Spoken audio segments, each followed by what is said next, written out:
เขาเป็นมนุษย์ใต้ดินอีกครั้งหนึ่งไปลงใต้ดินเด้อบานนี่อันนี้หน้าดินอันนี้คือใต้ดินคือสั้นกำลังสิลงใต้ดินลงไปแล้วอีน้องลงใต้ดินแล้วยังไงยังตื่นเต้นอยู่บ่เก่าตื่นเต้นคือเก่าเนาะเดี๋ยวก็บ่ตื่นเต้นแหละเดี๋ยวก็สิ้นแล้วคนเห็นนี่เก่งเลยพี่น้องเนาะยอมเลยเดี๋ยวซื้อตัวก่อนซื้อตัวไม่ใช่รอรถมารถกำลังจะมาคนหลายคนกลับไปกลับมาพี่น้องเข้าลงมาในสองสัน2ใน3 3ว่ะ3สันเนาะมันเขาจะไม่ได้บอกนะ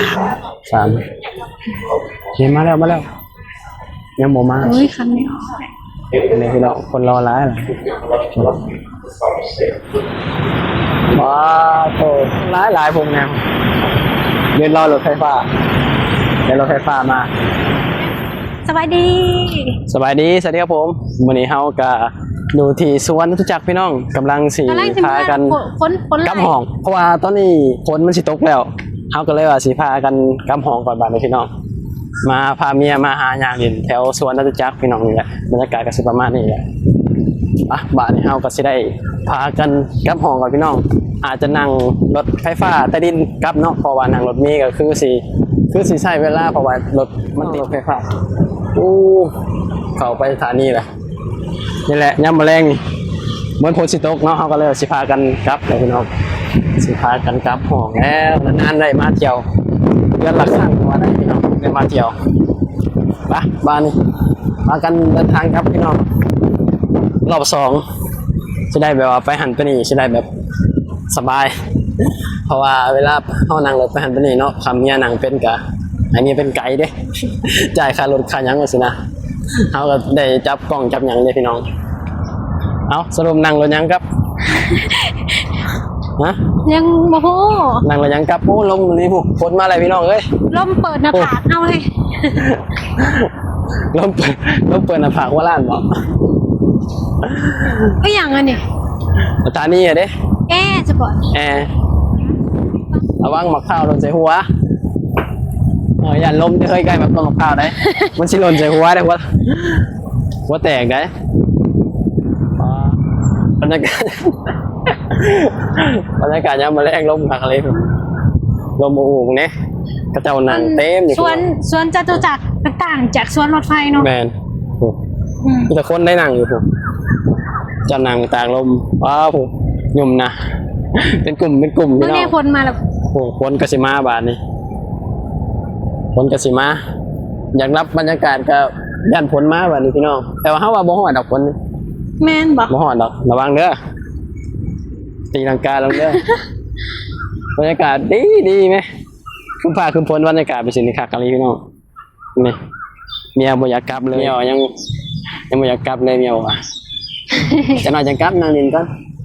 นอนจังกลับก็ได้ก็จะออกมานั่งเรียนเต้นอยู่นี่แหละเขาก็จะนั่งรถไฟฟ้าใต้ดินกลับคือเก่าพี่น้อง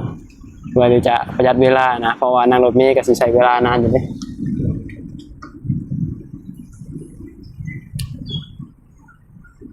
เลิกบนนอนเนี่ยก็สิเลิกมีบนเลิกบนตื่นนั่นแหละนั่งหลับลมพี่น้องบรรยากาศมันดีลมอู่ว่าถ้าฝนแห้งมาลายเนาะช่วงยามแมลงเนาะช่วงเย็นๆจะคิดดอกสิโตฝนมาลายฝนนี่บ่พันธงมีสิทธิ์ได้บ่ตกดอกมีสิทธิ์จางไปแล้วบ่จางที่จางคือคนตกไปตกบ่ที่ดำๆนี่บ่แม่นฝนบ่หนาวนะจางคือคนตกไปมาเป่ายิงฉุบกันในเวลากำห้องก่อนพี่น้องตอนนี้ก็เป็นเวลาจังมุ่งเลยนี่4 โมงกว่าแล้วเด้4 โมงกว่าแล้วพี่น้องบรรยากาศอยู่ที่สวนจตุจักรเอาไว้พ่อกันอีกเดือนนึงเดี๋ยวมีโอกาสมาเราเรียนอีกครั้งนึงพี่น้องอยู่ที่สวนจตุจักรพี่น้องกันได้ประมาณนี้แหละบรรยากาศยามแรงลมบรรยากาศดีขนาดเลยพี่น้องเอาก็สิได้พากันกำห้องบัดนี้เราสิพาเมียนั่งรถไฟฟ้าใต้ดินอีกครั้งนึงจะได้ชินเนาะโอเคป่ะได้96ไปแล้วปุ๊บ96ไปเลยรถเมล์โอเคนั่งรถไปหาใต้ดินอะไรกันเนาะมันจังไวเนาะนั่งรถเมล์มันก็สิซ่าดิกว่าสิฮอด พอฝนมันสิตกพร้อมมาสินะก็เลยว่าสินั่งรถไฟฟ้าใต้ดินดีกว่าเรื่องกันพี่น้องเขาเป็นมนุษย์ใต้ดินอีกครั้งหนึ่งไปลงใต้ดินเด้อบานนี่อันนี้หน้าดิน อันนี้คือใต้ดิน คือฉัน กำลังสิลงใต้ดินลงไปแล้วพี่น้องลงใต้ดินแล้ว เป็นมนุษย์ใต้ดินก่อนเป็นมนุษย์ใต้ดินอีกครั้งหนึ่งเป็นยังไงยังตื่นเต้นอยู่บ่ คือเก่า ตื่นเต้นคือเก่าเนาะเดี๋ยวก็บ่ตื่นเต้นแหละเดี๋ยวก็สิ้นแล้วไปบัดพี่น้องอันนี้คือบรรยากาศอยู่ที่ใต้ดินผมไม่ได้หางนะพี่น้องนี่คือเป็นใต้ดินเนาะลงไปอีก2 ชั้น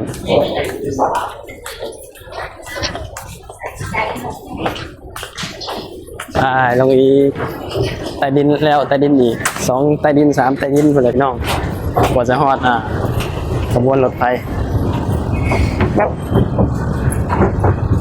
นี่ลงมาใต้ดินอีกชั้นหนึ่งคนเห็นนี่เก่งเลยพี่น้องเนาะยอมเลยเดี๋ยวซื้อตั๋วก่อนซื้อตั๋ว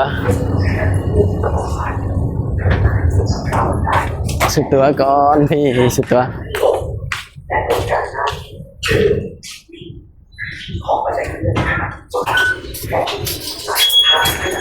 ไม่ใช่พูดยัง ได้แล้ว ลงมาแล้วพี่น้องนี่ขบวนที่จะกลับลาดพร้าวขบวนที่จะกลับลาดพร้าวไปอ่านดูด้วย อันนี้แล้ว อันนี้เนาะ แล้วก็เห็นจะมองตายมันหรอ คนรอคิวหลาย มาเข้าไปคนนี้ ไปเนาะ แมนบาง ไม่ได้ แมนชั้นชนะที่ 1เขาต้อง นี่ คนรอหลายพี่น้อง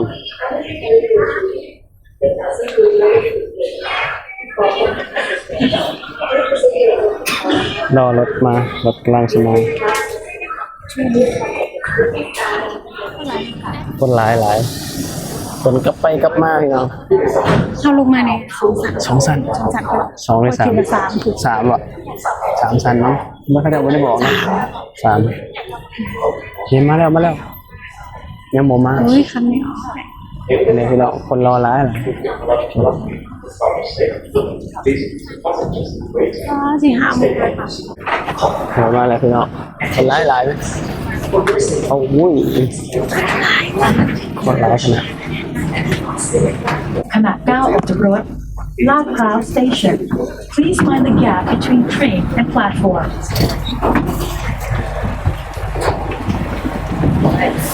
คนคือนอนนี่พี่น้อยคนร้าย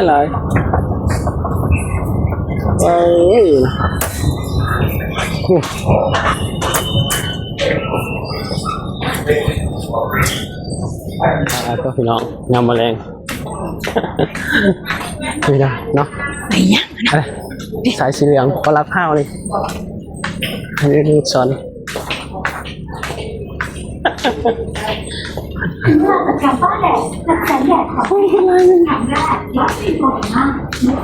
มันได้เลือดมันยาวครับ ยาว มันได้เลือดมันยาว นี่ยาวกว่านี้ มันยาวเฮงเหรอ นี่ยาวกว่า ต นี้ กพี่น้องเอ้ยฝนตก ขาเปียกมาแล้ว บ่ฮอดหรอวะ ฮอดนี่มันก็ใกล้ๆนี่สิบ่ฮอดลาดพร้าว ยันวะพูดเด้อดิ แมนไปขึ้นพุ่นน่ะ มึงแม่เจ้ามึงรถในรถติดขนาดเลยแห้งบาด ขาเปียกมาแล้วอยู่ห้องนั่น เจียงบ่ เปียก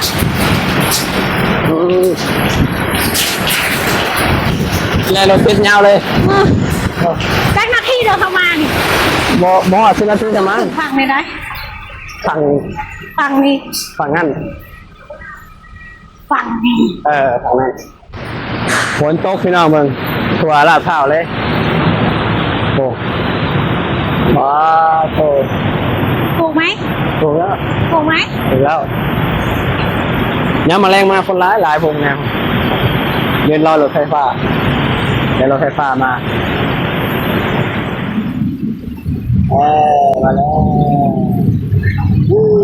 ไปขึ้นรถก่อนพี่น้อง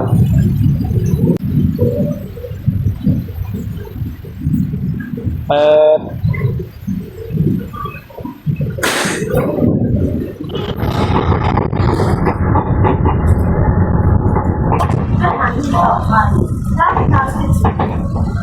ไปถึงแล้ว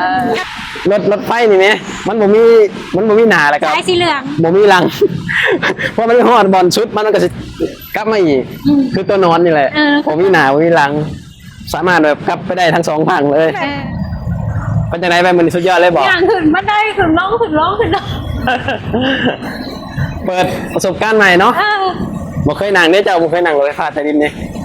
อะไรพาเมียไปนั่งรถไฟฟ้าใต้ดินพี่น้องเอาตอนนี้เราก็จะได้เข้าไปซอยแล้วพี่น้องเนาะเป็นยังไงวันนี้ ทั้งเมื่อยทั้งมวนทั้งประสบการณ์ ได้ประสบการณ์หลายอย่างเลยวันนี้เนาะวันนี้คือแบบว่าลุยเต็มที่วันนี้ทั้งวันเลยพี่น้องคลิปนี้ก็จะปิดคลิปเลยเนาะขอบคุณพี่ๆหลายๆเด้อที่เขามาติดตามรับชมเอาไว้พอกันคลิปหน้าใครยังบ่ติดตามก็ฝากกดติดตามให้เอา2 คนนำเนาะพอกันคลิปหน้าไปแล้ววันนี้บ๊ายบายสบายดีสวัสดีครับผม